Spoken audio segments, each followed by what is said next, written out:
Olá, servidoras da Cefaz. Estamos aqui mais uma vez dando continuidade ao projeto Coisas de Mãe. Hoje eu estou aqui muito princesinha porque o tema é nobre. Eu estou aqui com a Adriana Durante, que é servidora do Tribunal de Contas e é uma mamãe adotante, e com a Carla Milhomem, que é psicóloga do CASE e psicóloga voluntária do projeto Sementinhas de Amor.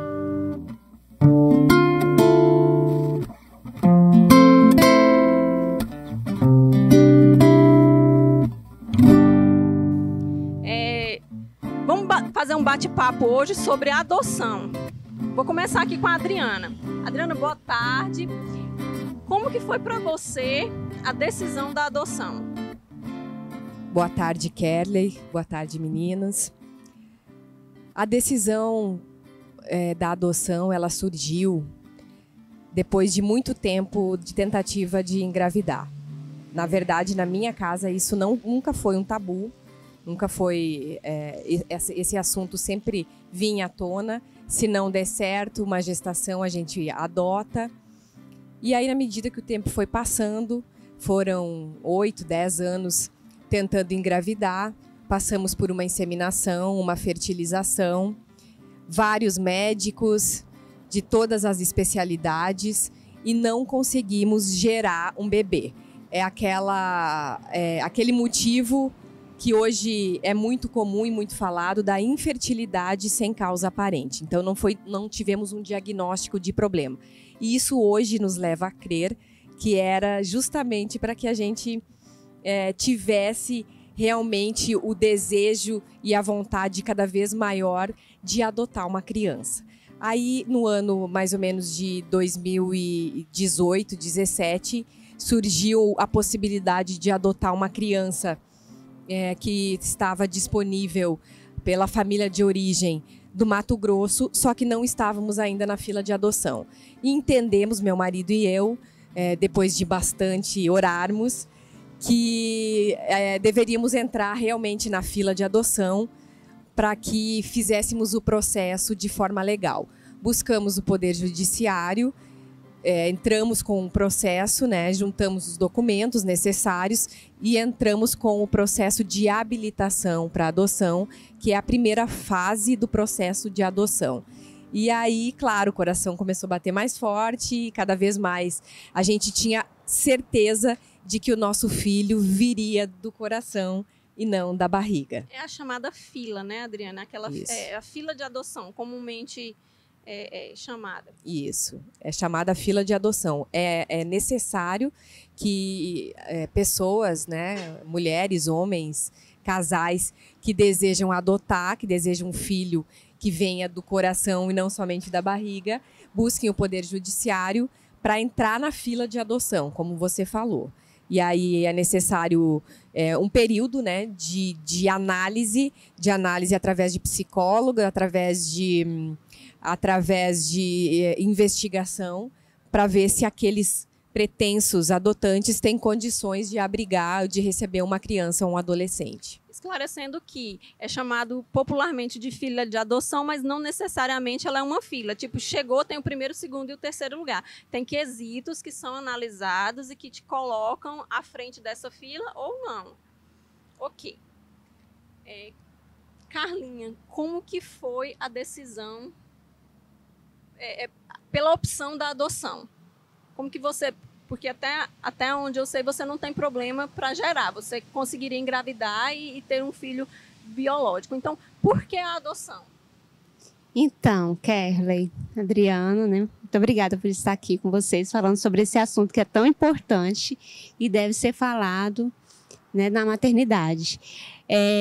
Eu acredito que é a mesma coisa quando você pergunta para uma mulher, por exemplo, por que ser mãe, Então, assim, então, por que adotar? Então, por que ser mãe? É a mesma coisa, Então, por que ser mãe adotante ou mãe biológica, Então, simplesmente adotar. E, assim, que a gente tem até que desvincular da questão de que A adoção é fazer caridade, é querer tirar alguém da rua, né? Como se aquela criança, né, que está num abrigo, em acolhimento institucional, ela simplesmente está na rua, né?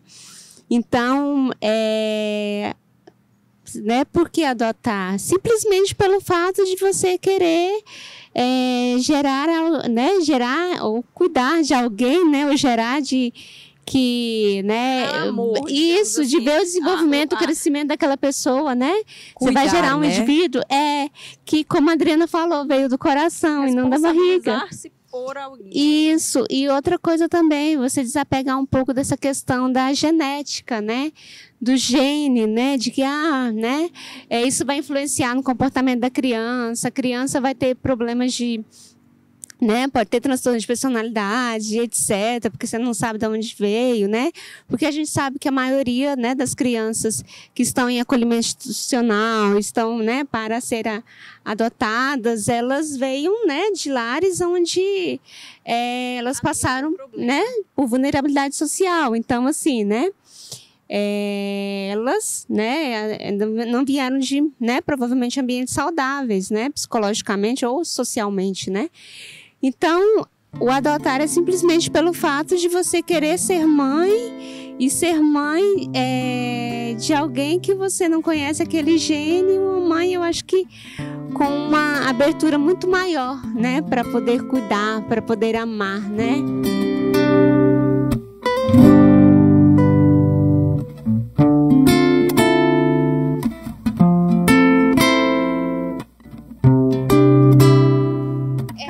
Como que funciona em relação à questão da fila de adoção? Como que funciona a questão da condição financeira? Você que lauda, né, o processo psicológico das questões de adoção que são feitas no tribunal, você é psicóloga habilitada para fazer esses laudos junto ao Tribunal de Justiça. Como que funciona a questão financeira, a habilitação financeira? É uma dúvida que muitas pessoas têm, que acham que para adotar eu tenho que ter condições financeiras para sustentar aquela criança em determinado padrão, digamos assim. Como que funciona isso na prática? Bem, como a Adriana falou, né, da investigação, ela passou por isso, né? Então, quando ela fez o cadastro, né, que é o cadastro nacional, né, o cadastro nacional de adoção, ela recebe em casa a visita de uma assistente social, de uma psicóloga, né? E faz uma entrevista com ela, com o esposo, né? Então a gente avalia toda a questão emocional daquela família, né? A preparação que eles têm, né, para receber a família, a criança, né?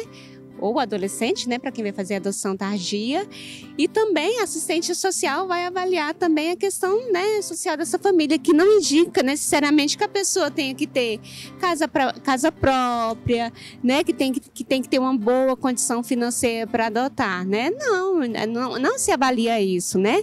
Se avalia da mesma forma, por exemplo, que fosse pais, né? Os pais vamos ter filhos, né? Então a gente precisa, né, ter uma condição mínima ali de dar, né, assistência à saúde, assistência aos estudos, né? Então, necessariamente, eu não preciso ganhar bem, né? Até hoje mesmo eu escutei uma pergunta: para adotar eu preciso ter casa própria? Não é necessário, né? Você vai ter um filho, você pensa nisso, né? Não, então adotar eu vou dar um teto para o meu filho, claro, né? Não vou é muito complicado, que aí Na verdade, ele vai ter um lar. E essa estrutura que é analisada, ela não é a financeira. Ela é analisada a estrutura familiar como um todo. A condição social. De estrutura psicológica, principalmente, se aqueles pais têm condição de contribuir para a formação de caráter de uma criança. Acho que muito mais do que se ela vai ter condição de estudar na melhor escola da cidade. E isso, a condição, né, de dar uma alimentação para aquela criança, de dar acesso, né, à escola, né? Eu queria aproveitar o gancho sobre o Cadastro Nacional de Adoção e explicar um pouquinho como que funciona o processo de habilitação. Inclusive, falar que aqui no nosso estado o processo de habilitação, ele foi, para nós, pelo menos, foi algo assim espetacular, que todos os pais deveriam fazer. Sobre aquele assunto que a gente estava conversando aqui antes de começar esse bate-papo. todos nós deveríamos fazer um curso antes de sermos pais.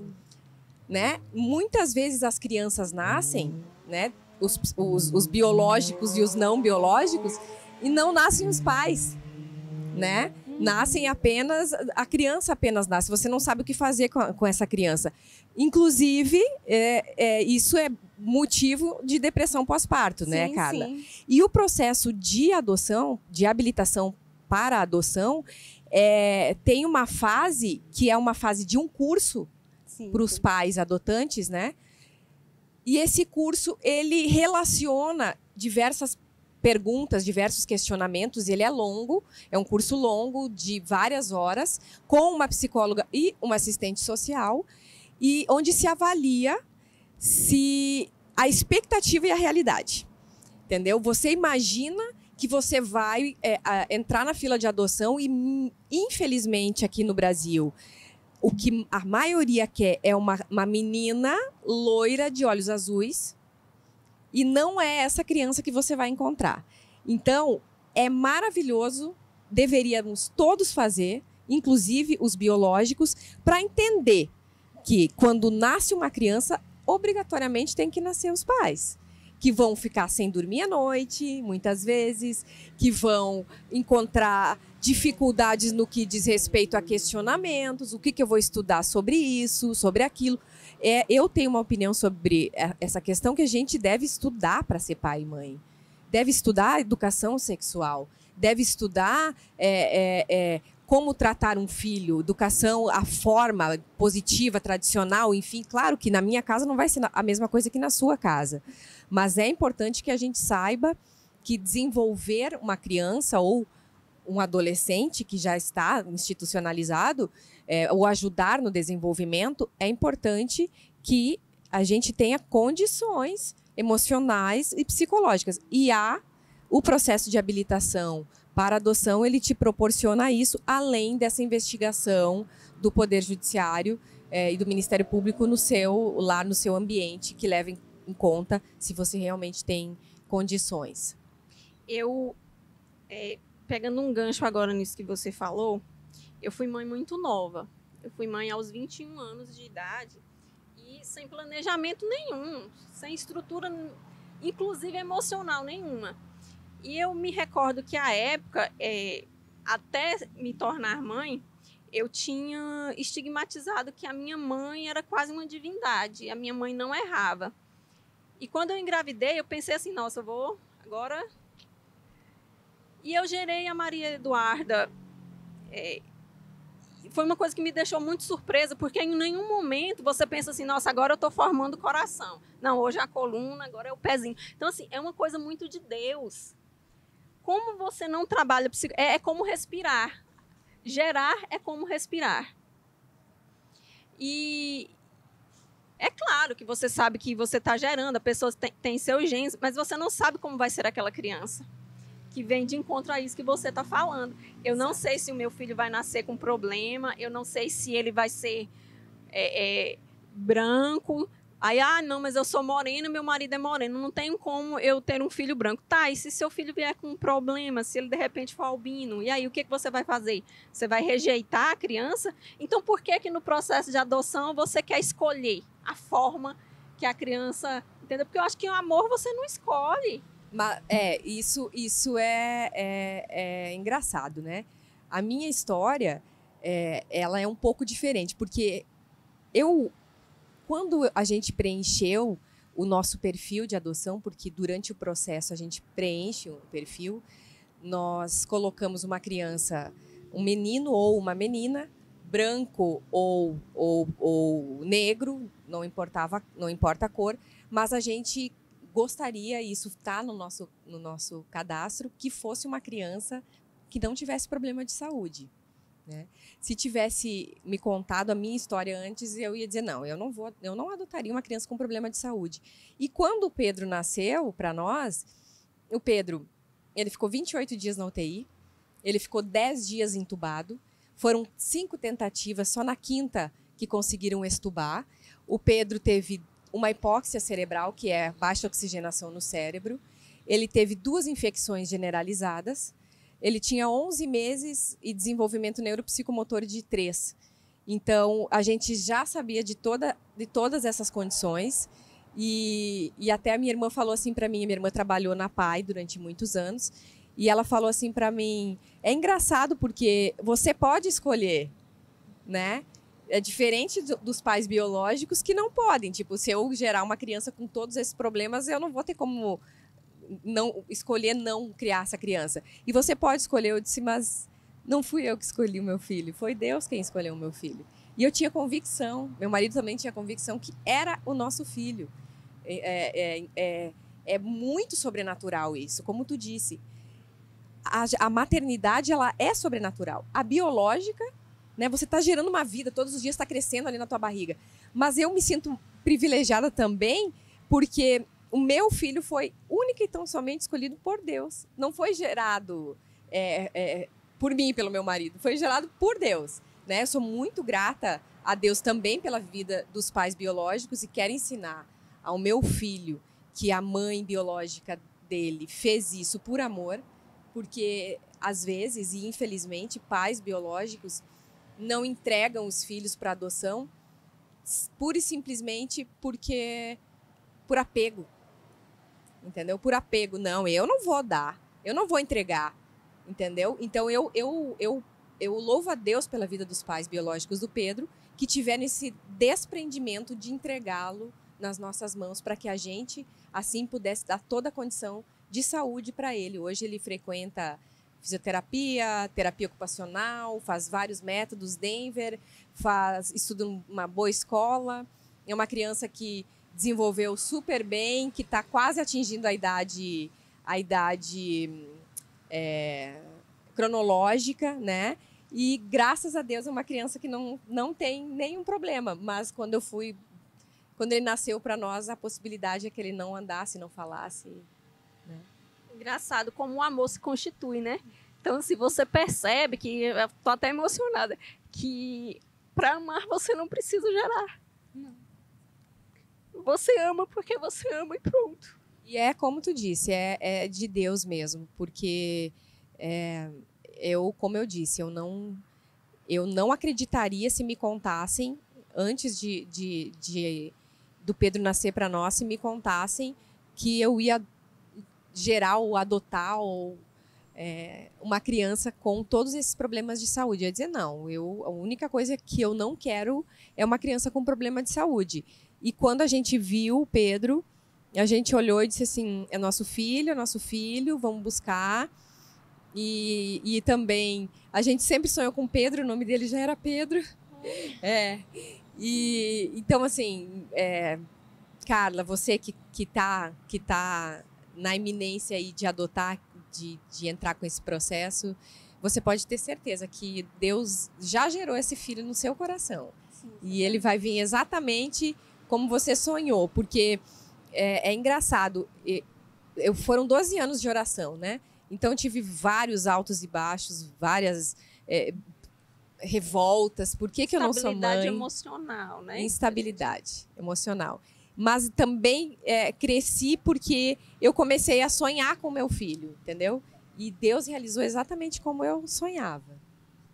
Eu vou te falar uma coisa. O nome disso é oração.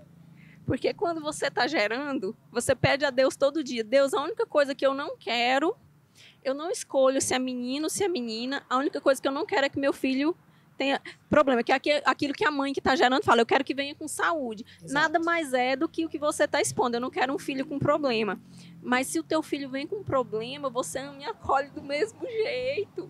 Então foi assim, é exatamente o que aconteceu com você. E eu olho para você com todo o carinho do mundo e te digo que a nossa maternidade, ela não tem diferença nenhuma. Não. Com certeza. A gente é mãe do mesmo jeito. Eu tenho certeza que se você sentir que o Pedro vai ser agredido de qualquer forma, você vai virar mãe leoa. Eu mato. Eu sou capaz de matar. É uma coisa que uma mãe que gerou, entendeu? Exatamente. Isso é uma coisa muito assim... Eu realmente tô emocionada. É muito lindo de se ver a pessoa ter o desprendimento de decidir amar alguém. Exato. Independente da forma que essa pessoa chegou para você.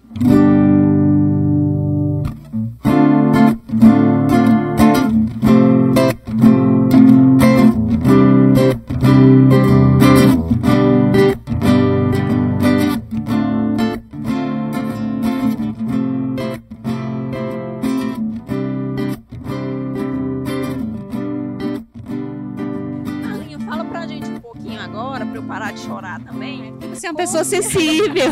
Eu sou uma pessoa sensível. E aí a gente tem que colocar sensibilidade, tem que expressar Fala mesmo. pra mim, como que é essa questão do seu trabalho lá nas Sementinhas do Amor? Então, Como que funciona? Como que Isso. você foi para lá? Como que é esse voluntariado? tá.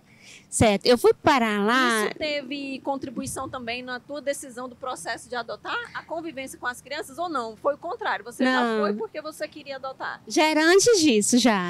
Acho que desde que eu me conheço por gente, eu sempre tive esse desejo, assim, mesmo. Se eu tivesse me falado, eu tinha te dado uma das meninas.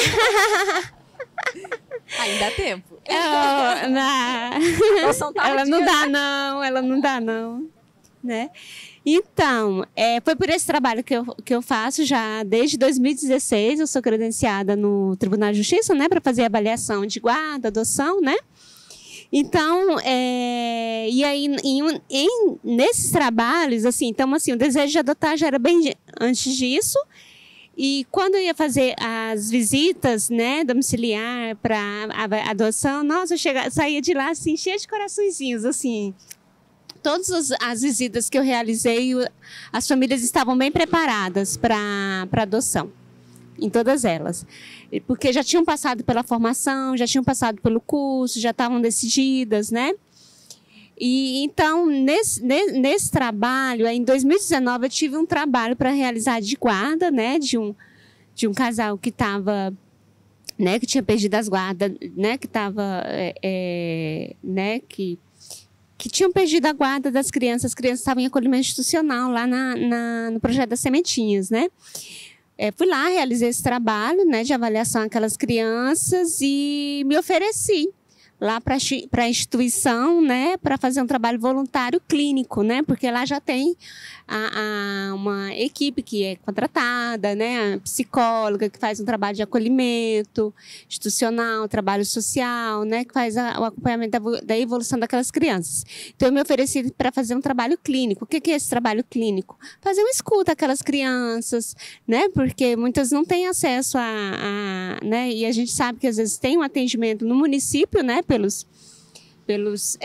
NASF, pelo CREAS, né? Mas às vezes esse atendimento às vezes não é tão rápido, né? Deixa eu te perguntar então, esse atendimento clínico seria uma coisa mais mãe, digamos assim? Não. A criança chegar para você e dizer assim, olha, aquela reclamação de mãe mesmo, de chegar em casa e dizer, olha, fulano me magoou, ou então a menina que já está mais adolescentezinha, chegar e falar, mãe, eu tô apaixonada por fulano. É mais ou menos nesse sentido? Não, é um trabalho como se você fosse levar aquela criança para fazer uma terapia. Né? Um trabalho psicoterapêutico, não deixa né? de ser, então, que eu tô falando, né? Porque ela trabalha como desabafa, né? Isso. Ela trabalha como técnica, né? Na verdade, ela Isso, está lá como técnica, como psicóloga, Isso. avaliando uma criança que está na iminência de ser destituída do poder familiar, ou seja, a família de origem não vai mais ter nenhum contato com ela não vai mais ter o sobrenome da família de origem, e preparar essa criança como psicóloga para que essa criança vá para um lar. É isso, né, Carla? Isso já tem a profissional lá que faz esse trabalho também.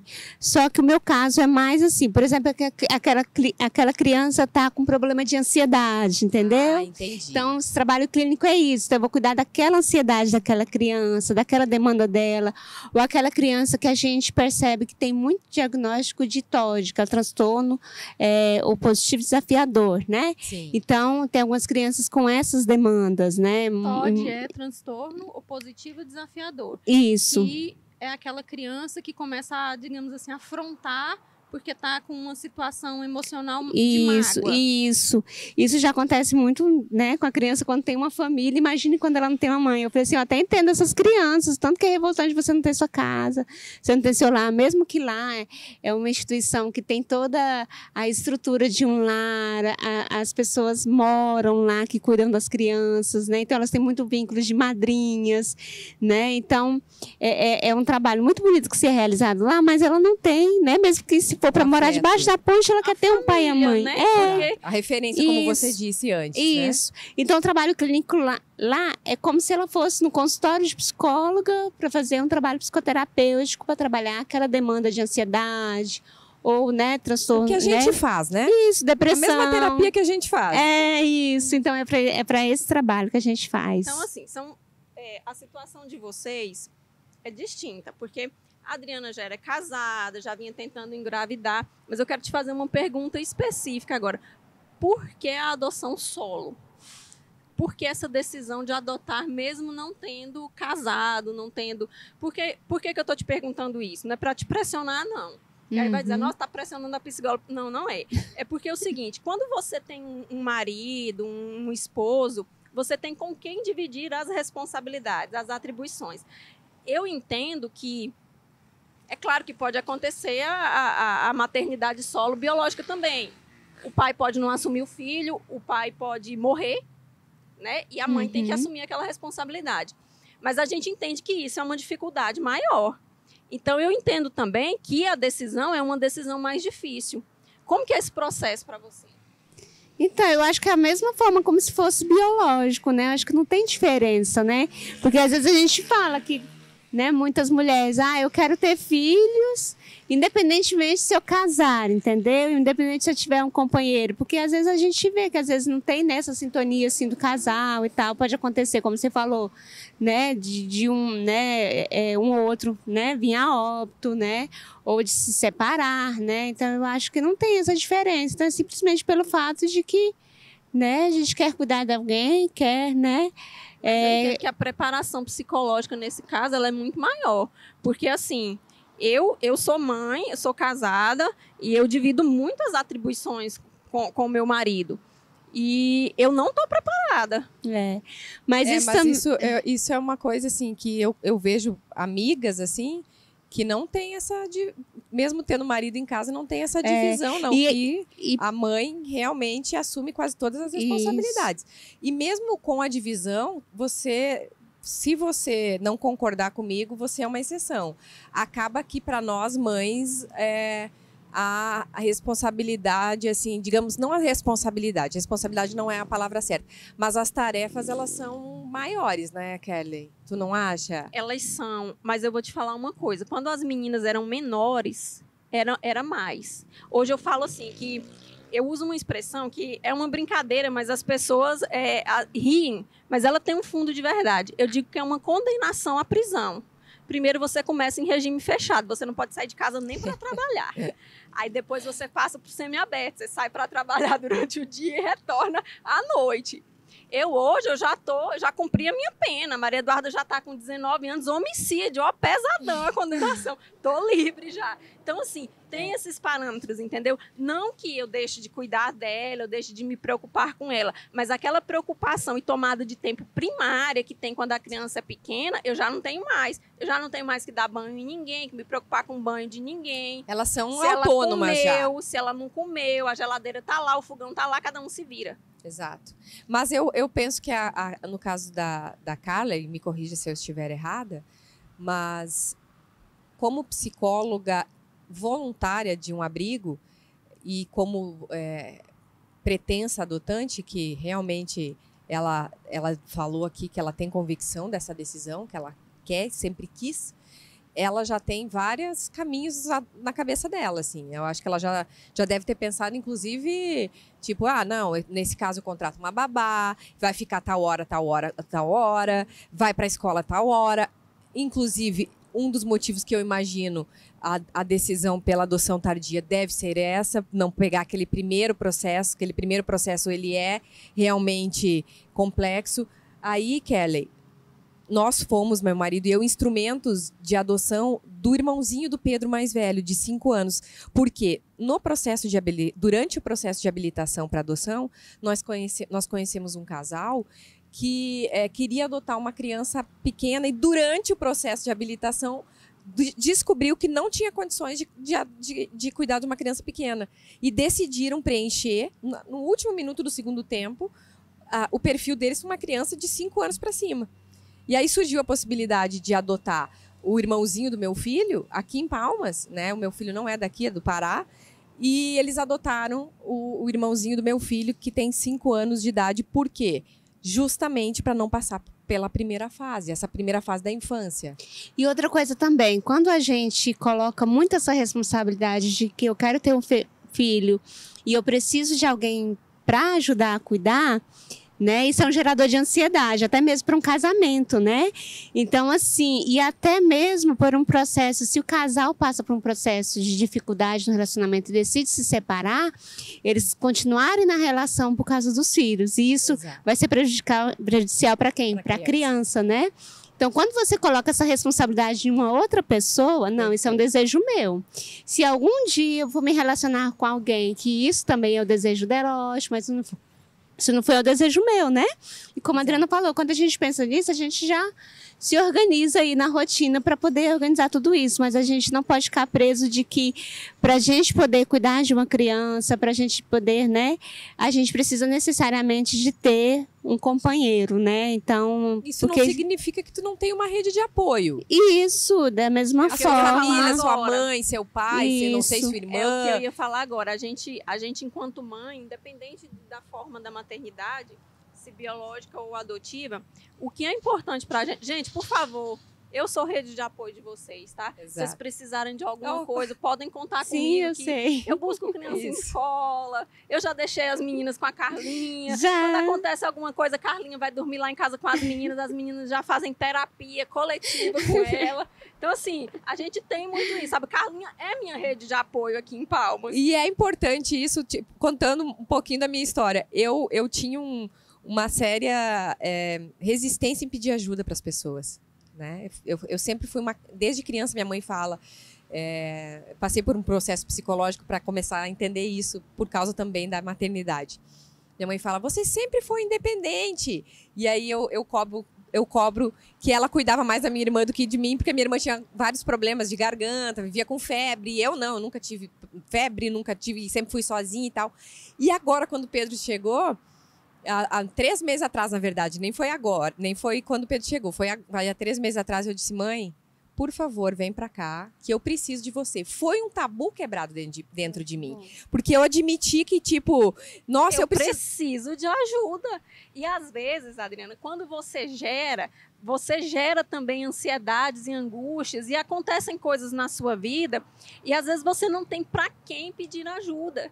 Então, essa rede de apoio, as pessoas estarem... E não só familiar, não, sabe? De amigo mesmo. De pessoas que te conhecem, que... Gente, não é crime nenhum a mãe dizer que tá com sono porque a criança não dorme à noite. Dormir é biológico, a gente precisa dormir. E não é problema nenhum eu dizer, Carlinha, manda seu filho aqui pra casa que eu vou ficar com ele hoje. Ah, não, mas é porque ela quer ir pra um baile com o marido. Tá, e daí? É um desejo dela. Qual nem é o dormir problema? até 10 horas da manhã, né? Também não é crime não, né? De maneira nenhuma. Inclusive, sou dessas. Vamos educar essas crianças a dormir até o meio-dia. Adoro. Pedro acorda às 6 horas da manhã. Todos os dias. Ligado no 220. Já ligado no 220. E aí eu falo, agora a gente se divide lá em casa. Um dia o pai, outro dia a mãe. E agora a minha mãe, né? Que tem ficado com ele de manhã pra gente poder descansar um pouco. É bom porque ela já tá mais idosa, geralmente velho, já tem assim o costume de levantar para varrer a porta da rua. Se ela sabe que você chamou ela de velha, ela vai ficar chateada. Não, eu não tô falando velho, não é dela não. Tô brincando. Não é dela, não. Tô Eu tô falando assim, porque já é uma pessoa mais idosa, Sim. Quando vai ficando velha já cria esse hábito de varrer a porta da rua de madrugada. E aí já pode cuidar dos netinhos. Vó tem que ter essa função de ajudar os filhos a cuidar dos filhos, porque é o que vai ficar aí. Eu lembro, Adriana, eu acho que você pode acompanhar um pouco disso. O quanto meu pai foi avô. Sim. Sabe? E o quanto me dói hoje ver que as meninas não têm mais o meu pai. Meu pai faleceu. E, gente, meu pai foi uma rede de apoio. Para vocês assim, e para os netos, né? Completa. Sim. A ponto de às vezes, eu ligar e falar assim, nossa, a Maria Laura tá me dando trabalho na escola. E minha mãe, depois de 2 horas, ligar agoniada, falando assim, teu pai tá pra morrer aqui, porque diz que não dá tempo de chegar aí em Palmas antes de tu bater na menina, e tu ameaçou que vai bater. Como é que ele vai fazer? Tá aqui que não aguenta. E eu ligar e falar, não, pai, calma. Às vezes eu já tinha até esquecido que eu tinha ligado. Porque às vezes eu ligava pra ele. Na emoção, na hora. Não, pra ela sentir o drama, porque o amor por ele era tão grande que se eu brigasse com ele, ela, sabe, não precisava nem eu falar nada com ela, bastava eu falar com ele. Se eu dissesse assim, não faz isso não, que eu vou meter o tapa no teu vô. Aí ela falava assim, nossa, mas você não tem coragem, ele é seu pai. Eu falei, não tenho coragem? Porque eu digo assim, que toda mãe tem que ter um pouco de louca, sabe? Aquele minha mãe, uma peça ali é... Porque às vezes a gente tem que se apegar a isso mesmo. E eu fazia isso com as meninas, sabe?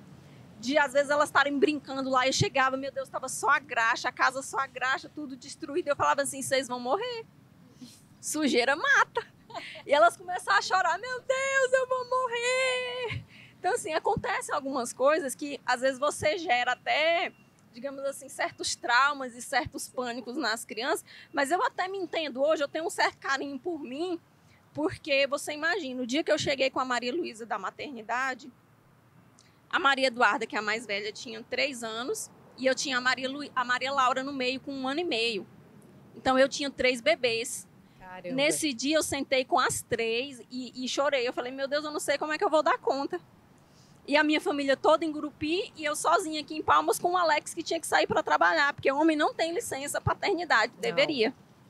Verdade. 5 então, dias, se não me engano. 5 dias só. 5 dias. É. Então, assim, é um sofrimento para a mãe. A mãe, ela sofre mais. O que você está falando aí é real. E 3 pequenas, né? Mas ao mesmo tempo tu se sente assim, tipo, deu tudo certo. Eu me sinto guerreira. E deu tudo certo, estão aí super bem criadas, né? Com saúde em todos os aspectos. E tá tudo certo, tu conseguiu. Graças a Deus. Mas foi uma batalha, não é fácil, não. Mas não é fácil pra ninguém. Não é fácil pra ninguém. Passou. Faz parte, né? Faz parte. Gente, olha, eu queria agradecer muito vocês, tá? O espaço aqui da EGEFAS está sempre aberto. Provavelmente o pessoal vai fazer comentários e nós vamos voltar a falar mais sobre esse assunto. A questão do processo de adoção, a questão de como que funciona os projetos que você trabalha. Você é você é psicóloga do CASE também, a gente não teve nem tempo para falar sobre isso. Mas eu queria já deixar o convite para que a gente volte em um outro momento para falar como que funciona a tua atuação junto aos menores infratores que são colocados no caso. Os que estão em regime de internação, né? Estão em conflito com a lei. Certo. Gente, muito obrigada e, pessoal, até a próxima, viu? Obrigadão.